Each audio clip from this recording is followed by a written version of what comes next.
नमस्कार विद्यार्थियों, हमारे YouTube चैनल पर आपका हार्दिक स्वागत है। विद्यार्थियों, आज हम जो चर्चा करने की तरफ जा रहे हैं वो आमेर के जो कच्छावा वंश है उसके ऊपर चर्चा करेंगे।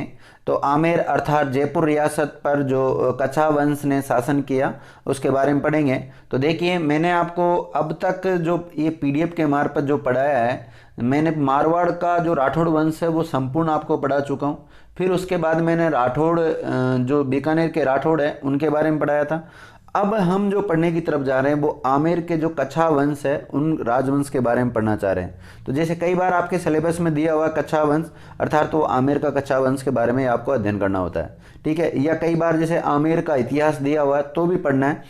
तो देखिए दोस्तों, ये जो PDF में जो कंटेंट है, मुझे विश्वास है ये आपके एग्ज़ाम की दृष्टि से बहुत इम्पोर्टेंट है। तो आप थोड़ा सीरियस होकर इनको पढ़ लो तो फ़ायदा रहेगा आपका काफ़ी। देखो, YouTube पे या फिर अन्य मैटर आपको बहुत सारा मिल जाता होगा, लेकिन मैं ये नहीं कहता कि दूसरे YouTube चैनल ख़राब है, ओवर सब सही है, ठीक है, अच्छे हैं, वो भी विद्वान हैं, उन्होंने भी काफ़ी मेहनत की है। लेकिन मुझे जो छोटा मोटा जो एक्सपीरियंस है उसके अनुसार मैं आपको बताना चाह रहा हूँ कि ये जो कंटेंट है ना, इनमें बहुत दम है, इनमें बहुत दम है। आप पढ़ के देखो इनको एक बार, फिर एग्ज़ाम देना, जब पता लगेगा कि सर ने जो कंटेंट दिए हैं उसमें से मिला कि नहीं मिला है, ठीक है ना। अब देखिए, आमेर का जो कच्छावा वंश है इसमें जानते हैं जो, एक मिनट, देखो साथियों, आमेर के जो शासक हुए हैं उनकी जो कुल देवी का नाम है वो जमुआ माता है। क्या नाम है? जमुआ माता है। और जमुआ माता कोई अन्नपूर्णा माता के नाम से भी जाना जाता है। और जिनकी इष्ट देवी है आमेर के कच्छावा वंश वालों की, उनका नाम है शीला देवी। क्या नाम है? शीला देवी। कच्छावा राजपूतों का उदय 12वीं शताब्दी के प्रारंभ में माना जाता है। कब माना जाता है? 12वीं शताब्दी के प्रारंभ में माना जाता है। देखिए और फैक्ट देखिए इनके बारे में, यह अपने आप को कुश के संतान मानते हैं। किसकी? कुश की। भगवान राम का आपने नाम सुना ही है। भगवान राम दशरथ जो पुत्र है जो कि सूर्यवंशी है, उनके जो पुत्र है लव और कुश, तो जो कुश है उसकी संतान मानते हैं कच्छावा अपने आप को। अर्थात जब भगवान राम को सूर्यवंशी माना गया है तो कुश भी क्या हुआ? सूर्यवंशी। और ये कुश के वंशज माने जाते हैं आमेर के कच्छावा वंश, तो इसलिए ये भी क्या कहलाते हैं? सूर्यवंशी कहलाते हैं। इसलिए देखिए, आमेर का जो शिलालेख है 1612 ईस्वी का, जिसमें इनको रघुवंश तिलक कहा गया है, क्योंकि जो रघुवंश तिलक है, रघुवंशी किसको कहते हैं? भगवान श्री राम को रघुवंशी के नाम से आपने सुना होगा, कई बार रामायण वगैरह देखी होगी आपने, तो ठीक है। और वैसे धार्मिक ग्रंथ देखा करो साथ ही, इनसे काफ़ी नॉलेज मिलती है। देखो, जो कच्छावा का झंडा पहले सफ़ेद रंग का हुआ करता था, लेकिन मान सिंह, जो मिर्जा राजा मान सिंह का नाम आपने सुना ही होगा, ने काबुल अभियान के आमेर का झंडा चेंज कर दिया। और चेंज करके कौन सा रख दिया? पंच रंग, 5 रंग का रख दिया। और वो उसमें 5 रंग कौन कौन से साथियों? ये 5 रंग भी आपको याद होने चाहिए: नीला, पीला, लाल, हरा और काला।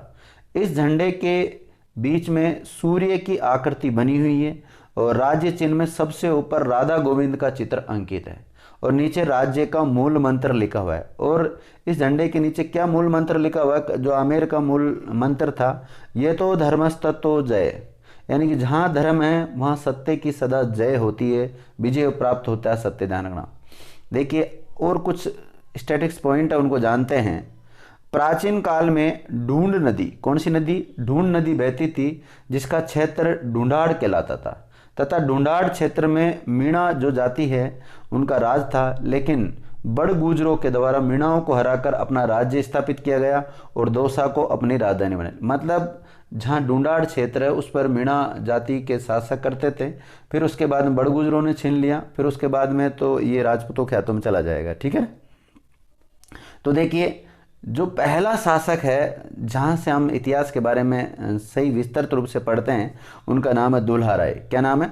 दुल्हा राय। या इनका मतलब ऐसा बताते हैं कि इनका जो कलर था वो बड़ा वाइट था, सफ़ेद कलर के थे, बड़े तेज कलर था, इसलिए इनको क्या कहते हैं? तेज करण भी कहते हैं। लेकिन हमें उस पर ज़्यादा नहीं जाना, वो सिर्फ किंवदंती है। तो दुल्हा राय का ही दूसरा नाम क्या मिलेगा? तेज करण मिलेगा। लेकिन देखो, दुल्हा राय ने ये कैसे आमेर में आया, इस बात को लेकर जो राजस्थान के इतिहासकार है वो अलग अलग मत देते हैं, ठीक है। अब देखो, डॉक्टर गोपीनाथ शर्मा जो कि काफ़ी फेमस इतिहासकार है, उन्होंने क्या कहा है कि दुल्हे राय ने ग्वालियर से आकर दौसा के मीणा व बड़गुजरों को पराजित कर 1137 में ढूंढाड़ में नवीन राज्य की स्थापना की और कच्छा वंश की नींव रखी। हम ऐसा पढ़ते हैं इतिहास में कि कच्छा वंश के जो संस्थापक माने जाते हैं वो दुल्हे राय को माना जाता है, लेकिन अलग अलग इतिहासकार अलग अलग मत देते हैं। तो उसमें डॉक्टर गोपीनाथ शर्मा ने क्या कहा कि ये दुल्हा राय ग्वालियर से आया था और दौसा के आसपास जो मीणा व बड़गुजर थे उनको पराजित किया और ढूंढाड़ में नए राज्य की स्थापना की और इसका वंश की स्थापना भी करता है। वंश का नाम क्या है? कच्छा वंश की नींव रखी।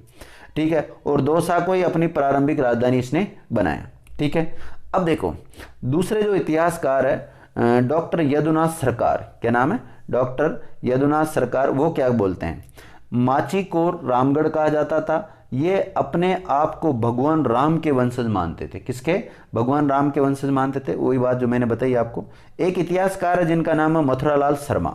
ये क्या बोलते हैं? तो मथुरालाल शर्मा जी बोलते हैं लालसोट आने से पहले दुल्हे राय ने अपना ग्वालियर राज्य अपने भांजे को सौंपा था। ठीक है, अब देखो और देखिए,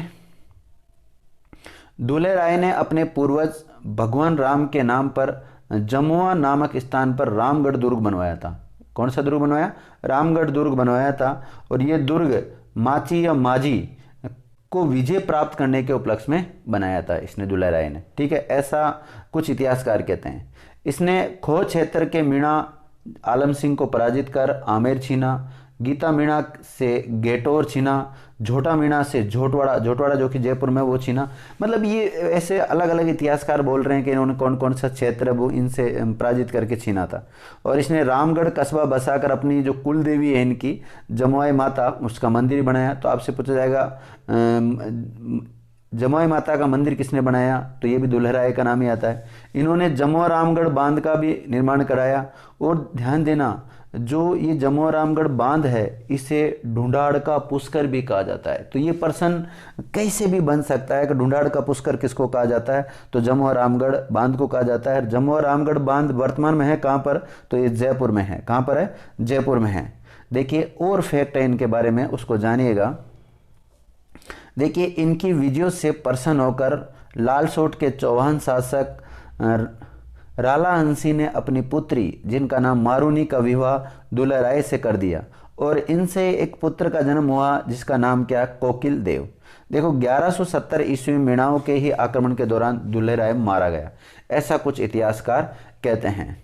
ठीक है, अब देखो इनका जो पुत्र है उसका नाम है कोकिल देव। तो अब आमेर का जो अगला शासक बन रहा है, अर्थात ढूंढाड़ क्षेत्र में जो अगला राजा बनेगा उसका नाम क्या है? कोकिल देव। ठीक है, तो कच्छा वंश का अगला शासक का नाम कोकिल देव है, जो इतिहासकार बताते हैं 1207 ईस्वी के आसपास बने थे। ठीक है, दुल्हा राय के बाद इनको शासक बनाया गया, ये बात मैंने बताई दी अभी आपको। कोकिल देव ने आमेर के शासक भट्टो मीणा को पराजित करके आमेर को ढूंढाड़ प्रदेश की राजधानी बनाया। पहले किसको बनाया था? दौसा को बनाया था। पहले किसको बनाया साथियों? दौसा को बनाया। लेकिन अब ये राजधानी बनाएंगे किसको? आमेर को। यानी कि आमेर पर भी अपना अधिकार कर लेते हैं। जो आमेर के कई अन्य नाम भी मिलते हैं, जैसे आम्बेर, आम्रवती, अंबावती, ये सारे नाम आमेर के बताए जाते हैं, ऐसा इतिहासकार कहते हैं। ठीक है, और देखिए कच्छा वंश के ही नरु व सेका नामक व्यक्तियों ने इनके समय नरु का साका और सेका ने सेकावटी। देखो दो व्यक्ति है जिनका नाम है, एक का नाम तो नरु है और दूसरे का नाम सेका है। नरु ने नरु का साका और सेका ने सेकावटी साका की स्थापना की। पहले ये कोकिल देव के अधीन थे लेकिन बाद में ये स्वतंत्र हो गए थे। जो नरु का साका और सेकावटी साका पहले कोकिल देव के अधीन ही थे, नरा और सेका, लेकिन बाद में ये अलग हो जाते हैं। सेका कछावा की जो छतरी है, जो सेका कछावा जिसने सेकावटी साका की स्थापना की, उसकी जो छतरी है वो साथियों छतरी कौन सी जगह पर है? वो झुंझुनू में है। और झुंझुनू में अगर प्रॉपर जगह की बात करें तो परसामपुरा गांव में है। कहाँ पर है? परसामपुरा गांव में है। और परसामपुरा गांव है कहाँ पर? नवलगढ़ में। ये तवलगढ़ नहीं है, नवलगढ़ है। ठीक है, नवलगढ़ में है। नवलगढ़ कहाँ है? झुंझुनू में। देखिए कछावा शासकों की जो वंशावलियों में कोकिल देवी के बाद में जो शासक बने उनका नाम निम्नलिखित है। कौन कौन से शासक बने? ये ज़्यादा फेमस नहीं हुए, बस इनका नाम याद रखना है। कोकिल देव के बाद बना मालसी, मालसी के बाद में जील देव, फिर रामदेव, कुंतल, उदयकरण, नरसिंह, उदयकरण, फिर चंद्रसेन नाम से व्यक्ति शासक बने। फिर अगला जो शासक बनता है उसका नाम रामदेव, या कई किताबों में आपको नाम मिलेगा राजदेव। ठीक है, इसने 1237 ईस्वी के आसपास में आमेर के किले में कदमी महल का निर्माण कराया। किसका? कदमी महल का। तो आमेर के किले में कदमी महल का निर्माण किसने कराया? रामदेव या राजदेव ने कराया था। इस महल में बनी एक छतरी में आमेर के शासकों का राज तिलक किया जाता था। ठीक है, नेक्स्ट देखते हैं। अब जो अगला शासक बन रहा है उनका नाम है पृथ्वीराज कच्छावा। कच्छावा वंश का अगला शासक का नाम क्या है? पृथ्वीराज कच्छावा। देखिए, पृथ्वीराज कच्छावा आपने मेवाड़ में भी पढ़ा है, चौहान वंश में भी पढ़ा है, कई जगह पर ये पृथ्वीराज आएगा, ध्यान रखना। ठीक है, ये ऐसा कहते हैं ये विष्णु का भक्त था। पृथ्वीराज कच्छावा किन का भक्त था? विष्णु। विष्णु के जो भक्त होते हैं, अर्थात वैष्णव संप्रदाय। किसके? वैष्णव संप्रदाय, भागवत संप्रदाय जिसको बोलते हैं, भागवत धर्म, वैष्णव धर्म का नाम आपने सुना होगा। और आपने ये भी देखा होगा कि जो वैष्णव धर्म के साउथ में, साउथ इंडिया में जो संत है वो क्या कह रहा है? वो अलवार कहलाए। और शैव धर्म यानी कि शिव के जो उपासक है उनको शैव कहा गया, और शैव धर्म को अपनाने वालों को क्या कहा गया? शैव धर्म कहा गया। ठीक है, उनके जो संत साउथ के, दक्षिण भारत के जो संत है उनको नयनार कहते हैं। क्या कहते हैं? नयनार। तो ये जो पृथ्वीराज कच्छावा है ये विष्णु भक्त है। क्या है? विष्णु का भक्त है, अर्थात वैष्णव धर्म को सपोर्ट करेगा ये। देखिए, इसने खानवा के युद्ध में राणा सांगा की सहायता की थी। देखो, मेवाड़ का जो राणा सांगा था उसने खानवा का युद्ध किया था बाबर के साथ। मुगल बादशाह जो बाबर है उसके मध्य हुआ था। रूपवास तहसील भरतपुर में हुआ था। 1527 में युद्ध लड़ा गया, लेकिन अंतिम रूप से बाबर उसमें विजय होता है, और जो मेवाड़ के महाराणा संग्राम या सांगा उनकी क्या होती है? हार होती है, वो पराजय हो जाते हैं। ठीक है, आगे देखते हैं। इसने अपने पुत्र का नाम राणा सांगा के नाम पर सांगा रखा। जो मेवाड़ का शासक था ना राणा सांगा, उसी के नाम पर इसके पुत्र का नाम सांगा रख देता है। और इसी के नाम पर जयपुर में आपने सांगानेर का नाम सुना होगा। सांगानेर एयरपोर्ट का नाम तो सुना ही है, अर्थात सांगानेर है कहाँ पर? जयपुर में। तो सांगानेर किसके नाम पर नाम पड़ा है? सांगा के नाम पर पड़ा। ये सांगा कौन था? पृथ्वीराज कच्छावा का पुत्र था। और पृथ्वीराज कच्छावा ने किससे प्रेरित होकर इसका नाम रखा था? राणा सांगा, मेवाड़ का जो महाराणा सांगा था उसके नाम पर ही इसका नाम रखा था। ठीक है, पृथ्वीराज कच्छावा ने के 12 पुत्रों में जो आमेर रियासत थी इसको 12 भागों में बांट दिया। देखिए, पृथ्वीराज जो कच्छावा आमेर रियासत के जो शासक हुए उसके 12 पुत्र थे, और 12 पुत्रों में इसने अपनी रियासत को बांट दिया। आमेर रियासत को 12 भागों में बांट दिया। और ये जो किस नाम से प्रसिद्ध हुई है जो 12 भाग? ये 12 कोटड़ी कहलाई। क्या कहलाई? 12 कोटड़ी। तो जब भी आप आमेर का इतिहास पढ़ते हैं उसमें आपने नाम सुना होगा 12 कोटड़ी। तो 12 कोटड़ी क्या थी? 12 कोटड़ी साथियों अगर पूछा जाए तो पृथ्वीराज कच्छावा ने अपने पुत्रों को आमेर रियासत को 12 भागों में बांट दिया था, जो कि 12 कोटड़ी के नाम से प्रसिद्ध हुई। ठीक है, अब देखिए, इसके समय पृथ्वीराज कच्छावा के समय गलताजी में कृष्णदास पयहारी के द्वारा रामानंदी संप्रदाय की पीठ की स्थापना की। तो रामानंदी संप्रदाय की पीठ की स्थापना कहाँ पर की गई? गलताजी, जयपुर में है गलताजी, वहाँ पर की। और किसने की? कृष्णदास पयहारी के द्वारा की गई। ठीक है, अब देखते हैं। देखिए, पृथ्वीराज कच्छावा की इनकी रानी का नाम था बालाबाई। क्या नाम था? बालाबाई।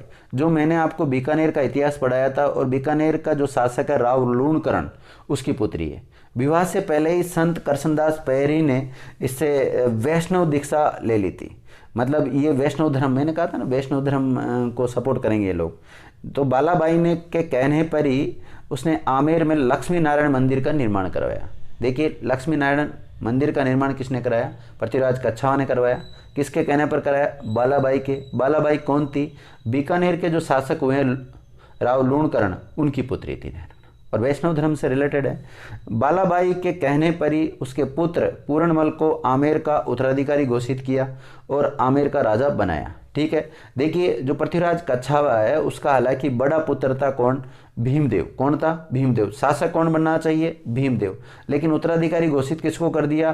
पूर्णमल को कर दिया। तो मामला गड़बड़ हो गया यहाँ से। देखना, पूर्णमल के राजा बनते ही पृथ्वीराज कच्छावा का बड़ा पुत्र भीमदेव नाराज हो गया और पूर्णमल को 1533 में पराजित करके आमेर का शासक बन जाता है। तो अब ज़्यादा ये पृथ्वीराज कच्छावा है, इसका बड़ा ज़्यादा रोल नहीं है। ये पूर्णमल को राजा बनाता है लेकिन वो ज़्यादा प्रसिद्ध नहीं होता है। वो किसको, वो जो अगला शासक बनेगा आमेर का, वो कौन बनेगा? भीमदेव बन जाएगा। कौन बन जाएगा? भीमदेव बन जाएगा। इस लाइन को पढ़ सकते हैं आप, आराम से क्लियर हो रहा है इससे। अगला आमेर का शासक बना, उसका नाम भीमदेव है। यह अपने छोटे भाई को पराजित कर आमेर का शासक बना, बिल्कुल बना, कोई दिक्कत नहीं। इसके पिता का नाम भी क्या था? पृथ्वीराज कच्छा। बस 2 फैक्ट याद करने। अब जो अगला शासक बनता है, वो अगला शासक इसका जो भीमदेव है उसका बेटा बनता है और उसका नाम है रतन सिंह। क्या नाम है? रतन सिंह। हालांकि रावल रतन सिंह भी हुए हैं, वो मेवाड़ रियासत में हुए, पद्मिनी वाले, ध्यान रखना, ठीक है, वो अलग है मामला। अब हम पढ़ रहे हैं आमेर रियासत पढ़ रहे हैं। कौन सी रियासत पढ़ रहे हैं? आमेर रियासत पढ़ रहे हैं। तो आमेर रियासत के बारे में जो फैक्ट है उनके बारे में जानेंगे। तो देखिए, आमेर रियासत का जो राजा बना है वो रतन सिंह बना है, जो कब बना था? भीमदेव के बाद शासक बना। और इसके पिता का नाम भी क्या है? भीमदेव है। क्या नाम है? भीमदेव। ये राज्य में रुचि न लेकर अपना जीवन सुरा और सुंदरियों में व्यतीत किया करता था। 1540 ईस्वी तक स्वतंत्र राजा के रूप में शासन करता रहा। बाद में जब शेरशाह सूरी के अधीन शासन किया था रतन सिंह ने। शेरशाह सूरी का नाम आपने सुना ही होगा। बाबर के बाद में जो मुगल बादशाह बनता है वो हुमायूं बनता है, लेकिन हुमायूं के और इसके खटपट हो जाती है किसके? शेरशाह सूरी के मध्य। तो कुछ समय के लिए बीच में अफगान शासक शेरशाह सूरी आ जाता है। हालांकि जो कालिंजर अभियान है उसके दौरान उसकी मृत्यु हो जाती है। फिर उसके बाद वापस हुमायूं शासक बनता है और हुमायूं के बाद फिर अकबर बनता है। अकबर के बाद में जहांगीर और जहांगीर के बाद में शाहजहां और शाहजहां के बाद में उत्तराधिकारी युद्ध होता है चारों पुत्रों में युद्ध, उत्तराधिकारी युद्ध होने के बाद में औरंगजेब बनता है। औरंगजेब की मृत्यु होने के बाद में औरंगजेब 1707 में मृत्यु हो जाती है और फिर उसके पुत्रों में उत्तराधिकारी युद्ध हो जाता है। तो फिर मुअज्जम बहादुर शाह प्रथम के नाम से शासक बनता है मुगल बादशाह। और मुगल बादशाह का जो अंतिम मुगल बादशाह था वो बहादुर शाह जफर था। कौन था? बहादुर शाह जफर, जिसको बहादुर शाह द्वितीय भी कहते हैं। 1857 की जो क्रांति हुई है उसमें हम देखेंगे बहादुर शाह द्वितीय के बारे में भी, ठीक है। और देखो इसके बारे में और फैक्ट जान लेते हैं। देखिए, भारमल, किसके? भारमल के बहकावे में आकर आस्करण ने अपने भाई रतन सिंह को विष देकर हत्या कर दी और आमेर का शासक बना दिया। जो देखिए, जो रतन सिंह था इसकी हत्या इसके भाई ने की थी, उसका नाम था आस्करण। और वो किसके बहकावे में आकर? भारमल के बहकावे में आकर, ठीक है। और अब अगला शासक किसको बना दिया? आस्करण को बना दिया। लेकिन आस्करण को जो लोकल जनता है वो इसको सपोर्ट नहीं करेगी, क्योंकि इसने इसके भाई को मारा है और भाई को मार के शासक बना। देखिए नोट कुछ लिखा हुआ है। रतन सिंह के चाचा, जिसका नाम है सांगा, कच्छावा ने जैत सिंह के सहयोग से सांगानेर मौजमाबाद को जीतकर स्वतंत्र राज्य स्थापित किया।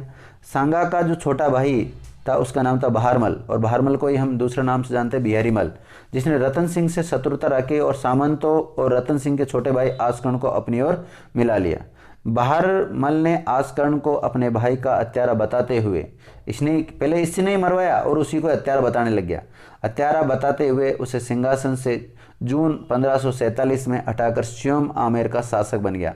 तो परिस्थितियाँ ऐसी हुई कि जो अगला शासक बनेगा आमेर का वो कौन बनेगा? बहारमल या बिहारीमल भी के नाम से भी जाना जाता है। और बहारमल को इतिहास में कौन नहीं जानता? बहारमल को इतिहास में सब जानते हैं। देखिए इसके बारे में काफ़ी रोचक तथ्य आएंगे आपके सामने। देखिए बहारमल, और इसका दूसरा नाम मिलता है बिहारीमल, 1547 से लेकर 1573 तक, कुछ किताबों में 1574 मिलता है। 50 वर्ष की उम्र में ये आमेर का शासक बनता है। ध्यान देना, ये इस समय जो मुगल बादशाह होता है वो अकबर हो जाता है। कौन हो जाता है? अकबर हो जाता है। ये मजनू खां, नाम याद रखना, मजनू खां की मदद से 1556 ईस्वी में दिल्ली में जाकर मुगल बादशाह अकबर से मिला था। बहारमल ने अनियंत्रण मस्त हाथी को काबू करके सम्राट अकबर को प्रभावित कर दिया था। जिस समय दिल्ली गया था तो एक हाथी था जो अनियंत्रित हो गया था, मस्त हाथी था वो बड़ा, वो उसको काबू कर लिया था किसने? बिहारीमल या बहारमल ने, ठीक है। और इसने दौसा के निकट लवाण नामक कस्बा भी बसाया था बहारमल या बिहारीमल ने, ठीक है। भूतपूर्व नरेश, जिसका नाम था पूर्णमल, के पुत्र सूजा ने मेवात के सूबेदार सरफुद्दीन हुसैन की सहायता से आमेर की गद्दी प्राप्त करने का प्रयास करता है। रतन सिंह के भाई आस्करण ने नागौर के हाजी का पठान की सहायता से आमेर पर आक्रमण करने का प्रयास किया। मतलब चारों तरफ से आमेर घिर गया था। देखिए आमेर के मीणा भी प्राप्त करने का प्रयास कर रहे थे, जो आमेर, क्योंकि आमेर जो रियासत थी उसमें पहले मीणा जाति का शासन हुआ करता था, तो मीणा भी चाहते थे कि हमारा जो पूर्वजों का शासन रहा है यहाँ पर, तो हम भी वापस हमारा राज्य प्राप्त करें। देखिए अकबर से मिलता है ये 1562 में प्रथम बार ख्वाजा मोइनुद्दीन चिश्ती की दरगाह की यात्रा हेतु अजमेर की ओर जा रहा था अकबर, तो भारमल चगताई खां की मदद से, किसकी मदद से, देखो इससे पहले और आया है, एक नाम और आया जब दिल्ली में जाके मिला है, और उस व्यक्ति का नाम क्या है, मजनू खां। क्या नाम है, मजनू खां। अब मैं दूसरा जो नाम बता रहा हूँ उसका नाम क्या, चगताई खां। देखिए नाम चेंज है, नाम क्या है, चगताई खां की मदद से 20 जनवरी 1562 ईस्वी को मिलाकर अकबर की अधीनता स्वीकार की। ठीक है।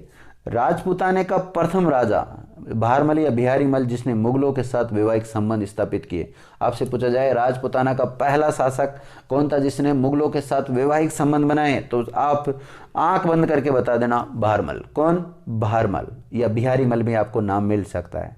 ठीक है। इसने 6 फरवरी 1562 ईस्वी को भारमल ने अपनी पुत्री हरकाबाई का विवाह अकबर से किया, और कहाँ पर किया था, सांबर झील के आसपास किया था। ठीक है।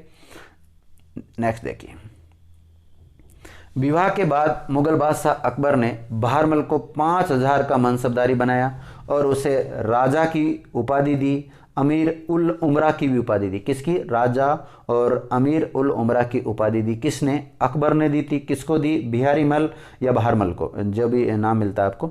देखिए एक इतिहासकार है जिनका नाम है VN स्मिथ। क्या नाम है, स्मिथ। तो स्मिथ की जो पुस्तक है जिसका नाम है महान मुगल अकबर, क्या नाम है पुस्तक का, महान मुगल अकबर। इसके अनुसार क्या है, भारमल की ज्येष्ठ पुत्री लिखा गया है, जो यह हरकाबाई थी ये भारमल की ज्येष्ठ पुत्री थी। मतलब इस विवाह के बारे में अलग अलग इतिहासकार अपने अलग अलग मत देते हैं, तो उनको भी हम जान लेते हैं। ठीक है।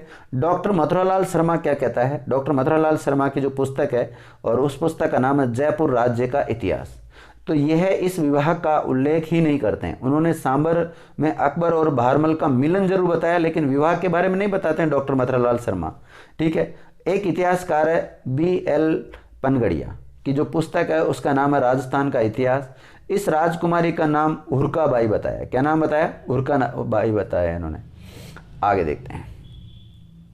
देखिए जोधाबाई एक उपाधि का नाम बताते हैं जो कि अकबर व जहांगीर की पत्नियों में से जो मुख्य पत्नी हुआ करती थी उसको दिया जाता था। नोट, मुगल-ए-आजम फिल्म के जो निर्देशक है के आसिफ। ठीक है। इस पर पिक्चर भी बन रखी है। और सलीम का जो आगे जाके शासक बनता है वो जहांगीर के नाम से बनता है, वो हरकाबाई का ही पुत्र था, ऐसा बताते हैं इतिहासकार। जहांगीर ने अपनी माता का नाम तुजुक ए जहांगीरी में मरियम उज़मानी के नाम से उल्लेखित किया है। हरकाबाई को मरियम नाम अकबर के द्वारा दिया गया था तथा शेख सलीम चिश्ती के द्वारा जामाना या उज़मानी नाम दिया गया था। क्या नाम दिया गया था, जामानी या उज़माना नाम दिया गया था। भारमल के 10 पुत्र थे। कितने थे, 10 पुत्र थे। और 10 पुत्रों का नाम साथियों नाम है भगवंत दास, भोपद, जगन्नाथ, परशुराम, शार्दुल, सलहदी, सुंदरदास, पृथ्वीदास, रामचंद्र और विठल दास। सबसे बड़ा जो पुत्र है उसका नाम है भगवंत दास या भगवान दास भी कहते हैं इसको। क्या कहते हैं, भगवान दास या भगवान दास भी कहते हैं। ठीक है। और भारमल की जो मृत्यु हो जाती है वो होती है 27 जनवरी 1574 को। तो अब अगला जो शासक बनेगा आमेर का उसका नाम क्या होगा, भगवान दास या भगवंत दास। ठीक है। एक ही व्यक्ति के नाम है, अलग अलग नाम, मतलब ऐसे कुछ इतिहासकार वो लिख देते हैं कि भगवंत दास ही भगवान दास था। ठीक है। 1574 से 1589 तक ये शासक रहता है। ये भारमल का सबसे बड़ा पुत्र था। आमेर का शासक 28 जनवरी 1574 के आसपास बनता है ये। इसको अकबर ने जो उपाधि दी थी वो दी थी राजा की। किसकी दी थी, राजा की। अकबर ने इसे भी 5000 का मनसब प्रदान किया। 1568 ईस्वी में अकबर के चित्तौड़ अभियान में भगवंत दास ने उनका सहयोग किया था। ध्यान रखना, जब 1568 में ये अभियान करते हैं उदय सिंह के समय, तो उसमें भाग कौन लेता है, भगवंत दास जो आमेर का शासक है वो भाग लेता है इसमें। अकबर ने महाराणा प्रताप को समझाने के लिए तीसरे नंबर पर जो सितंबर 1573 को भगवंत दास को भेजा था। आपको पता है अकबर जो मेवाड़ का महाराणा प्रताप है उसको समझाने के लिए अलग अलग शिष्टमंडल भेज रहा है, तो उसमें जो तीसरे नंबर पर भेजा था वो किसको भेजा था, भगवंत दास को। और भगवंत दास कौन है, आमेर के शासक है। ठीक है। 1574 ईस्वी में बिहार अभियान पर भी ये गए थे। ये मुगल दरबार का स्तंभ माना जाता है। इसको जो भगवान दास है, इसको मुगल दरबार का स्तंभ की संज्ञा भी दी गई है। ध्यान। अब देखो, जो भगवान दास है इसे पंजाब का सूबेदार 1583 से 1589 तक नियुक्त किया। इसने 13 फरवरी 1585 ईस्वी को अपनी पुत्री, जिनका नाम मानबाई या मनभावती, का विवाह अकबर के पुत्र सलीम अर्थात जहांगीर के साथ कर दिया, और जिससे जो पुत्र का जन्म होता है वो खुसरो होता है। क्या नाम है? खुसरो का जन्म हुआ, और इसको मुगल दरबार में शाह बेगम के नाम से जाना गया। जो मानबाई या मनभावती को मुगल दरबार में किस नाम से जाना गया? तो शाह बेगम के नाम से जाना गया। जहांगीर इसे सुल्तान निस्सा के नाम से पुकारता था। किसके नाम से? सुल्तान निस्सा के नाम से पुकारता था। बाद में जो ये खुसरो है, इसका जो पुत्र है खुसरो, इसका मानबाई या मनभावती का, उसने विद्रोह कर देता है, और विद्रोह का जो साथ देता है वो सिक्कों का जो 5वें नंबर के गुरु है, गुरु अर्जुन देव, उन्होंने दिया था। तो जहांगीर ने 1606 ईस्वी में लाहौर में पकड़कर उसे फांसी दे दी। ठीक है। और मानबाई ने अफीम का अधिक सेवन कर लिया था, और 1604 में क्या हो गई थी इसकी? उसने आत्महत्या कर ली मानबाई ने। तो इनका अंत थोड़ा बुरा हुआ। ठीक है। इतिहासकार है जिसका नाम है मनोहर सिंह राणावत। क्या नाम है? मनोहर सिंह राणावत। वो क्या कहता है इसके अनुसार? देखिए, भगवंत दास को सूबेदार के साथ साथ सिपह सालार का पद भी प्रदान किया गया था। सीमांत प्रांत में ये दोनों पद प्रथम बार किसी को प्रदान किया गया, जो गौरव की बात थी। पहली बार ये दोनों पद एक बार किसको दिए गए? वो भगवंत दास को दिए गए। कौन कौन से? भगवंत दास सूबेदार तो था ही, ये सूबेदार के साथ साथ सिपह सालार का पद भी इनको दिया गया। तो ये दोनों पद मिलने वाला जो पहला व्यक्ति था वो भगवान दास था, अर्थात भगवंत दास था। ये बात कौन कहता है? मनोहर सिंह राणावत जो इतिहासकार है वो इस बात को बोलता है।